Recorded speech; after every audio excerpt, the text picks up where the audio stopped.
ہماری مہمان اسٹوڈیو میں ہمارے ساتھ موجود ہیں شہر بانو جو کہ مذہبی اسکالر ہیں. خوش آمدید کہیں گے. السلام علیکم. کیا حال چلے آپ کا؟ بہت بہت شکریہ آپ کے وقت کے لیے. کل جہاں سے ہم نے یہ سلسلہ چھوڑا تھا وہاں سے میں آغاز کرنا چاہوں گی. خواتین کے کردار کے حوالے سے ہم بات کر رہے تھے.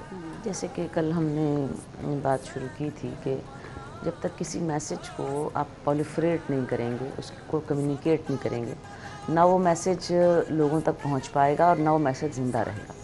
امام حسین علیہ السلام کی شہادت کو زندہ رکھنے میں اور 1500 سال کے سفر طے کر کے یہاں تک پہنچانے اور قیامت تک زندہ رکھنے میں جس گروہ نے پیوٹل رول پلے کیا وہ آپ کے ساتھ آنے والی خواتین کی بلا شبہ. اس میں ان خواتین کے رہبر اور لیڈر کے طور پر جناب زینب سلام اللہ علیہا کا ایک ایسا ٹاورنگ کردار اور پرسنالٹی ہے کہ جس نے کربلا کو امام حسین علیہ السلام کے ساتھ آپ کو شریکت الحسین کا ایک لقب عطا فرمایا کہ جس طرح امام حسین علیہ السلام کی وہاں شہادت ہوئی، اس کے بعد اس پیغام شہادت کو جس طرح آپ نے آگے بڑھایا، زندہ رکھا، تو آپ اس کربلا کی پوری اس جہاد میں امام حسین علیہ السلام کی شریک ہیں. اچھا، اس معاملے میں دیکھیے جہاں لیڈر مضبوط ہوتا ہے نا، وہاں اس کے جو فالوورز ہوتے ہیں وہ آٹومیٹیکلی اس سے اسٹرینتھ کو ڈرائیو کرتے ہیں، بالکل صحیح. اس سے انسپریشن لیتے ہیں. امام حسین علیہ السلام ایک بہت مضبوط لیڈر ہیں. حسین منی و من الحسین، تو آپ کے ساتھیوں نے آپ سے انسپریشن ڈرائیو کی.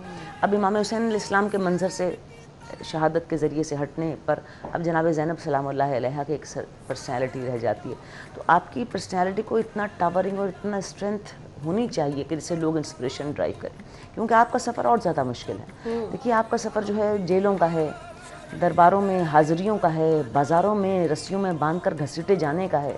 ذرا تصور کیجئے آج کے اس دور میں بھی اگر کوئی کسی خاتون کے سر سے دوپٹہ کھینچ لے، پیر میں اس کے چپل نہ ہو، لباس اس کا خون آلود ہو، اپنے ہی رشتہ داروں کے خون اس کے ہاتھوں اور اس کے جسم پر لگے ہوئے ہوں، لاشیں اٹھانے اور نوجوان بچوں کی لاشوں کو لپٹانے کا وہ سارا وہ منظر تصور نہیں کر سکتا. اور پھر ان خواتین کو آپ 50 خواتین کو ایک رسی میں باندھ کر بازاروں میں گھسیٹ رہے ہوں اور لوگ دیکھ رہے ہوں.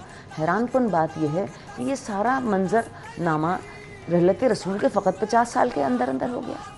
تو کیا کون سا ایسا اسلام ان صاحبان اقتدار نے قبول کیا تھا جو بنی امیہ کی شکل میں بیٹھے ہوئے تھے، کہ جن کو خاندان پیغمبر سے اتنی پرخاش تھی، اتنا ذاتی انات تھا کہ انہوں نے مردوں کو قتل کیا سو کیا، عورتوں کو بازاروں اور درباروں میں گھسیٹا اور ان کی تماش بینی کروائی.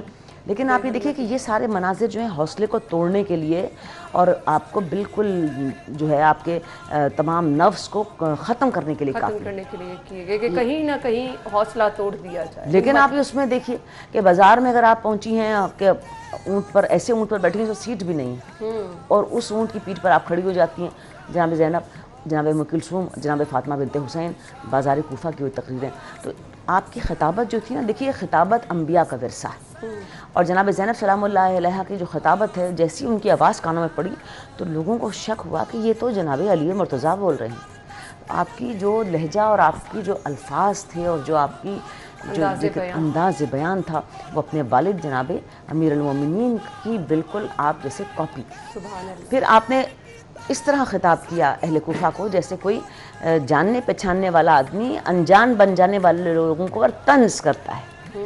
اور اس طرح آپ نے ان کے جذبات کو ایسے اس کو آپ نے جھنجھوڑ کے رکھ دیا کہ صرف 3 سال کے اندر توابین کی تحریک شروع ہوتی ہے، قاتلان امام حسین علیہ السلام کے انتقام کی تحریکیں شروع ہوتی ہیں اور بنی امیہ کی حکومت کے جو ہے وہ ان کے پلرز ہلا کے آپ نے رکھ دی. دربار میں جب پہنچتی ہیں تو ابن زیاد جو قاتل امام حسین علیہ السلام یزید کے behalf per he was managing نا قتل امام حسین، تو لوگ اسے امیر کہہ کے اور گورنر کہہ کے اس کے آگے پیچھے پھر رہے ہیں. تو آپ نے اس کو خطاب کیا اس کی کوشچنیبل پیڈگری کے ذریعے سے کہ وہ جس کے باپ کا ہی پتہ نہیں، ایک قیدی عورت جس کے بھائی بہن بھائی قتل کر دیے ہوں، بیٹے قتل کر دیے ہوں، وہ صاحب حکومت جس نے اس کے گلے میں اس کے ہاتھوں میں رسی اور زنجیریں باندھ رکھیں، اس کو کہے کہ تیری تو پیڈگری کوشچنیبل ہے. تو اور اہل کوفہ کو جو دربار میں بیٹھے ہوئے تھے ان کو کہا کہ تم اس سے ڈر رہے ہو کہ جو قابل مذمت ہے اس سے کوئی ڈرا جاتا ہے فقط جان کے خوف سے. دربار کو آپ نے ایسے فتح کیا کہ ابن زیاد کو منہ اٹھانے کا موقع نہیں ملا. زبردست. پھر آپ شام کے بازار میں پہنچی، وہاں آپ کی تقریریں، اور شام کے دربار میں جو تقریر ہے جناب زینب سلام اللہ علیہا کی جو یزید کے مد مقابل ہے، تو اس نے کہا کہ یہ کون عورت ہے جو بہت فخر و غرور اپنے اندر رکھتی ہے؟ تو لوگوں نے کہا کہ یہ زینب بنت علی ہیں، یہ ہیں نواسی رسول، بڑی نواسی پیغمبر کی. تو پھر کہا کہ خطاب جناب زینب سلام، اس نے امام حسین علیہ السلام کے چہرے جو سر کاٹ کر تشت میں اس کو پیش کیا گیا تحفے میں. آپ یہ دیکھیے کہ یہ ایک حالت ہو گئی تھی مملکت اسلامیہ کے نام پر بیٹھنے والے جلادوں اور جابروں کی، کہ جنہوں نے اسلام کا برقع تو اوڑھ لیا تھا، اسلام ان کے اندر داخل نہیں ہوا تھا. اور قرآن مجید نے سورہ حجرات میں کہا ہے اسلام ان کے اندر داخل نہیں ہوا. تو امام حسین علیہ السلام کے چہرے پر چھڑی سے مار رہا تھا اور کہتا تھا اے ابو عبداللہ الحسین تمہارے دانت کتنے خوبصورت ہیں. یہ منظر جناب زینب بہن کی آنکھوں کے سامنے، بیٹیاں ہیں ان کی آنکھوں کے سامنے، ایک بیٹا ہے امام زین العابدین اور تمام خاندان کی خواتین. ابھی دیکھیے کہ اور کرسی نشینوں سے دربار بھرا ہوا ہے، لوگ کرسیوں پر بیٹھے ہیں، ڈپلومیٹس ہیں، باہر کے لوگ ہیں، اور ایسے میں رسی میں باندھ کر گھسیٹ کر جناب زینب کا اس وقت کیا ان کی حالت ہوگی. لیکن تاریخ کی میں کہتی ہوں کہ وہ سب سے طاقتور ترین تقریر ہے جس نے صاحب حکومت کو اس کے کر و فر سے اتار کر زمین بوس کر کے رکھ دیا. آپ نے یزید کو کوئی بادشاہ یا حکومت یا خلیفہ کہہ کر خطاب نہیں کیا، کہا یبنت طلقاء، اے آزاد کردہ غلام کے بیٹے. اور یہ آپ نے کس طرف ریفرنس دیا؟ فتح مکہ پر. پیغمبر علیہ السلام جب مکہ فتح کیا تو آپ کے صاحب نے کہا کہ ہم قتل عام شروع کر دیں، انہوں نے ہمیں بہت ستایا تھا، کس طرح ہمیں نکالا، کس طرح ہمیں گھروں سے، پھر بدر لڑی، احد لڑی، خندق لڑی. پیغمبر نے عام معافی کا اعلان کیا، ساروں کو آزاد کر دیا، اور ابو سفیان کو خصوصی پرولیج دیا کہ نہ صرف یہ کہ اس کو معاف کیا، اس کی تو کتنی جرائم تھے، معاف کیا، اور اس کے گھر میں بھی اس کی تالیف قلب کے لیے کہ جو اس کے گھر میں جا کر بیٹھ جائے گا اس کے لیے بھی معافی ہے. تو ایک طرح سے غلامی کی کیفیت ہے، معاف کرنے والا، آزاد کرنے والا. تو جناب زینب نے اپنے نانا کے اس ایکٹ کو اس دربار میں دہرایا کہ تم تو آزاد کردہ، میرے نانا کے آزاد کردہ غلام کے بیٹے ہو، اور تم نے آج آل محمد کا یہ حال کیا کہ زمین اور دشت و صحرا ان کے خون اور گوشت سے بکھرے ہوئے ہیں، اور تم اس دربار میں بیٹھ کر ان کی آل کا اور ان کی لائے ہوئے پیغام کا مذاق اڑا رہے ہو. یزید نے کہا کہ کوئی فرشتہ نہیں آیا، کوئی وحی نہیں اتری، کوئی کتاب نہیں آئی، آل محمد نے فقط اپنے اقتدار کے لیے یہ ڈھونگ رچا رکھا تھا. ابھی وتی اس 61 ہجری میں کوئی آ کر یہ کہے کہ فرشتہ نہیں آیا، کتاب نہیں اتری، پیغمبر کی شریعت نہیں تھی اور نبی نہیں تھا، تو یہ کتنا بڑا چیلنج اس نے تھرو کر دیا. اور آپ یہ دیکھیے اس چیلنج کا مقابلہ کس نے کیا؟ اس چیلنج کا مقابلہ دو ہستیوں نے کیا، جناب زینب اور جناب امام زین العابدین. اور بلا شبہ یہ مقام انہی کو حاصل ہے کہ اتنے بڑے چیلنج کا سامنا وہی کر سکتے ہیں. ہم گفتگو کا سلسلہ آگے بڑھائیں گے. ناظرین مجھے ایک بریک کی طرف جانا ہے، بریک لیں گے، بریک کے بعد آپ کو جوائن کرتے ہیں، ہمارے ساتھ رہیے. ہم بات کر رہے تھے کہ جناب زینب کی جانب سے جو تقریر کی گئی اور جس طرح سے آپ نے کہا کہ انہوں نے شجاعت اور ہمت کا مظاہرہ کیا، تمام مجمع میں آواز بلند کر کے جو انہوں نے تقریر کی، بلا شبہ اس کی مثال نہیں ملتی. دیکھیے جب آپ نے اس چیلنج کو قبول کیا کہ فرشتہ نہیں آیا اور کتاب نہیں اتری، تو جو جواب پھر آپ نے اس کو دیے، اور جس طرح آپ نے اللہ کی وحدانیت اور پیغمبر کی شریعت اور اس کے سامنے جواب دہی کے کانسیپٹ کو دوبارہ ایسے پیش کیا کہ جب تم اللہ کے سامنے حاضر ہو گئے تو اس وقت تم جواب دینا پیغمبر کے سامنے کہ تم نے ان کے اولاد کو جس ظلم کے ساتھ بھوکا اور پیاسا رکھ کر قتل کیا، تو اس وقت تمہارے پاس کیا جواب بنے گا. اچھا یہ کانورسیشن جو تھی نا، یہ تقریر جو تھی، یہ تقریر اہل مجمع سن رہے تھے، اور اہل مجمع میں نے آپ سے کہا کہ بہت سارے ملکوں کے سفراء بیٹھے ہوئے تھے جن کا پیغمبر کے خاندان کے ساتھ کوئی چونکہ وہ غیر مسلم تھے، کچھ اتنا رابطہ نہیں تھا، وہ جانتے نہیں تھے. یہ باتیں سن کر وہ حیران رہ گئے، اور یہ حیرانی ان کو اس سوال کرنے پر مجبور کرنے لگی کہ یزید کیا یہ تمہاری پیغمبر کی اولاد ہے؟ کیا تم نے اپنے پیغمبر کے بیٹے کو قتل کر دیا؟ کیا تمہارے ہاں یہی دستور رائج ہوتا ہے؟ کیونکہ ہم اگر مسلمانوں کے علاوہ دوسرے جو مذاہب ہیں اس میں یہ دیکھتے ہیں کہ ان لوگوں نے اپنے پیغمبروں کی اولادوں یا ان کی ورثے کی بہت زیادہ تقدس اور احترام کیا ہے. تو یہاں پر ان کے لیے یہ حیران کن بات تھی، اور یہ حیران کن بات در حقیقت بنی امیہ کے چہرے پر سے نقاب کھینچنے کے لیے بھی کافی تھی کہ ان کے پیش نظر اسلام اہمیت نہیں رکھتا، ان کے پیش نظر اقتدار اور حکومت پیش نظر رکھتی ہے۔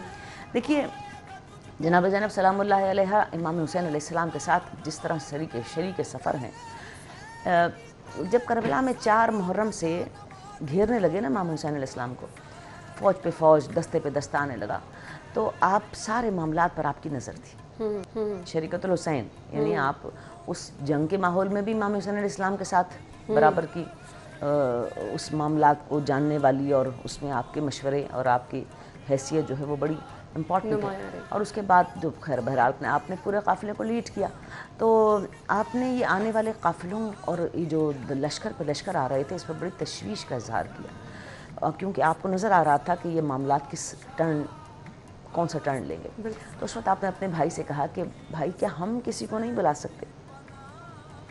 آپ یہ دیکھیں ایک عورت کی شجاعت، یعنی بجائے اس کے کہ وہ کہتی کہ بھائی ہم کو کمپرومائز کر لیں اور یہاں سے نکل لیں، ہے نا، آپ کہہ رہی ہیں بھائی ہم کسی کو نہیں بلا سکتے، کہ ہمیں تو آخر مقابلہ تو ہم نے کرنا ہے، تو ہم کسی کو بلا لیتے ہیں۔ تو امام حسین علیہ السلام نے اس وقت ارشاد فرمایا کہ بہن یہ تو موت کا سودا ہے، ہم کس کو بلائیں کہ ہمارے لیے اپنی جان قربان کرے؟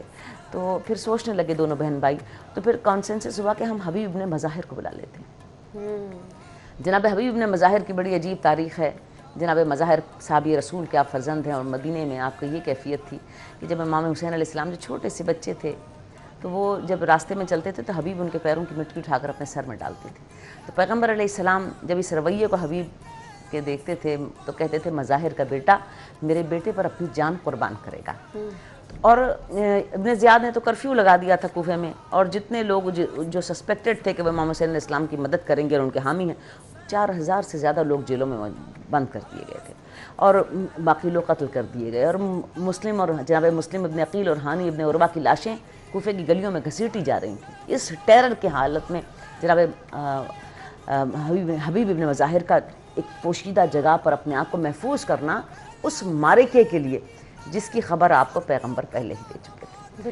اور جب وہ قاصد پہنچا اور امام حسین علیہ السلام نے جس طرح آپ کو طلب کیا، بہرحال ایک معجزانہ کیفیت ہے کہ کس طرح حبیب وہاں پہنچے، تو جیسی خبر آتی ہے کہ حبیب آ گئے تو جناب زینب سلام اللہ علیہ کی آپ یہ دیکھیے کہ ایک ان کی جو انتھوزیازم ہے، آپ نے آنے والے مجاہد کے حوصلے کو بڑھانے کے لیے جناب فضا سے کہا کہ حبیب کو میرا سلام بھیجو۔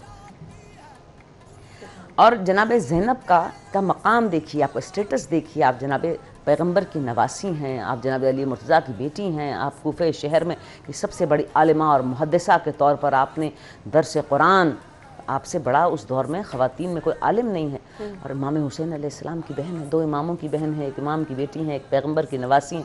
ذرا تصور کیجئے کس حیثیت کی خاتون ہے، لیکن آنے والے امام حسین علیہ السلام کے ساتھ شریک ہونے والے مجاہدوں کے حوصلے کو بلند کرنا اور اپنے مقام پر ڈٹ کر مقابلہ کرنے کی جو آپ کے اندر انتھوزیازم ہے، آپ نے کہا حبیب کو میرا سلام کرو۔ اور جب حبیب نے مظاہر کو سلام پہنچایا تو حبیب نے اپنے سر سے وہ ٹوپی اور جو سر پہ رکھتے تھے اس کو اتار کر زمین پر پھینک دیا اور کہا کہ کیا یہ وقت آ گیا آل رسول پر کہ نبی کی بیٹی میرے سلام بھیجتی ہے۔ تو آپ یہ دیکھیے کہ پھر جناب زینب سلام اللہ علیہ نے امام حسین علیہ السلام کے ساتھ میدان پر وہ نظر رکھی ہے کہ ایک بھی چیز آپ کے نظروں سے اوجھل نہیں ہوتی۔ 9 محرم کی وہ شام جب آپ نے دیکھا کہ فوجیں امنڈتی چلی آ رہی ہیں جیسے دریا کی اور سمندر کی موجیں امنڈتی چلی آ رہی ہیں، اور آپ کے بھائی باہر خیمے کے باہر بیٹھے ہوئے ہیں اور آپ نے زانوں پر اپنا سر رکھ کر کسی سوچ میں گم ہیں اور ہاتھ قبضہ تلوار پر ہے۔ جناب زینب نے خیمے کے پردے کے ساتھ کھڑی ہوئی بھائی کے پیچھے کھڑی تھی، آتے ہوئے لشکر کو دیکھا تو آپ نے بھائی کو آواز دی، انہوں نے کوئی توجہ نہیں دی، یہاں تک کہ آپ نے اپنے بھائی کے کندھے کو ہلایا اور کہا کہ بھائی وہ دیکھو۔ امام حسین علیہ السلام نے وہ آتی ہوئی فوجوں کا منظر دیکھا تو کوئی امپریشن نہیں دیا۔ آپ اس بھائی اور بہن کی اس تحریک کو ملاحظہ کیجئے، ایسے نہیں کہا رسول نے کہ حسین منی و نام، اور ایسا ہی نام زینب نہیں رکھا اپنے باپ کی زینت، وہ شجاعت اور دلیری جو جناب علی مرتضیٰ کہ کیمسٹری کے اندر تھی وہ پوری کی پوری جناب زینب کے اندر ٹرانسفر ہوئی۔ بھائی کے کندھے پہ ملا کر کہا وہ دیکھو سامنے لشکر۔ امام حسین علیہ السلام نے کوئی امپریشن نہیں لیا، تو بہت نرمی سے بہن سے کہا کہ بہن میں نانا سے باتیں کر رہا تھا۔ سبحان اللہ۔ اس کیفیت میں نیند کی میں اپنے نانا سے باتیں کر رہا تھا۔ تو جناب زینب نے کہا کہ بھائی وہ لشکر آگے بڑھ رہے ہیں، تو آپ نے پھر اپنے بھائی جناب عباس کو آگے جا کر دیکھو کہ لشکر ابھی شام کا وقت ہے، لڑائی تو صبح کے وقت میں ہوتی ہے. آپ یہ دیکھیے کہ اس وقت بھی امام حسین علیہ السلام اور جناب زینب علیہ السلام سلام اللہ علیہا کے شجاعت، حوصلے بلند تھے، لشکر کو سامنے پا کے بھی کوئی ان کے اندر خوف کی اور ایسی کوئی سٹریک ہمیں نظر نہیں بلا شبہ یہی بہادری اور شجاعت کی مثالیں ہیں جو کہ ہمیں صرف اور صرف کربلا کے میدان سے ہی ملتی ہیں، اور بہت سارے ایسے پیغامات جو کہ کربلا کے میدان سے ہی ہمیں ملتی ہیں. ضرور اس سلسلے کا آغاز کل یہاں سے ہی جوڑیں گے.